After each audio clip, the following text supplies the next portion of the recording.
మొదటిసారి ప్రెగ్నెన్సీ అయిన తర్వాత ప్రతి మహిళ కూడా నాకు లాస్ట్ 9 months వరకు ఉంటుందా, మధ్యలో ఏమన్నా అవుతుందా, నేను పండంటి నిండైన నెలలు నిండిన తర్వాత బిడ్డకి జన్మనివ్వగలనా లేదా అనే తపన తనకి మాత్రమే తెలుస్తుంది.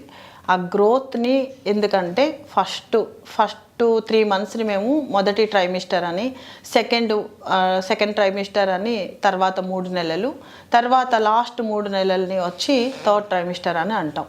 వాళ్ళు నెల తప్పిన తర్వాత ఈ 3 విభాగాలుగా విభజించుకొని వాళ్ళకి అనేక జాగ్రత్తలు, వాళ్ళు తీసుకోవాల్సిన మందులు, వాళ్ళు తీసుకోవాల్సిన జాగ్రత్తలు మరియు వాళ్ళకి అందుబాటులో ఉన్నటువంటి గైనకాలజిస్ట్ ఎవరైతే ఉంటారో వాళ్ళ ఫ్యామిలీ డాక్టర్ కావచ్చు. నేనేం చెప్తానంటే మీకు 24 hours ఎవరైతే అందుబాటులో ఉంటారో వాళ్ళ దగ్గరికి వెళ్ళి కన్సల్ట్ అవ్వండి.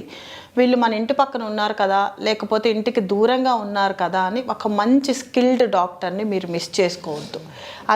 అది మొట్టమొదటిగా మనం తీసుకోవాల్సినటువంటి స్టెప్ ప్రెగ్నెన్సీ పాజిటివ్ రాగానే. ఎందుకంటే కొంతమంది డాక్టర్సు నేను ఇలా మాట్లాడకూడదు కానీ తప్పదు, ఎందుకంటే యాజ్ ఏ ఉమెన్గా నాకు ముందుగా నేను డాక్టర్ కంటే కూడా నాకు స్త్రీ యొక్క ఆరోగ్యం ముఖ్యం కాబట్టి కొంతమంది డాక్టర్లు మిడ్నైట్ కాల్స్ అలౌ చేయరు.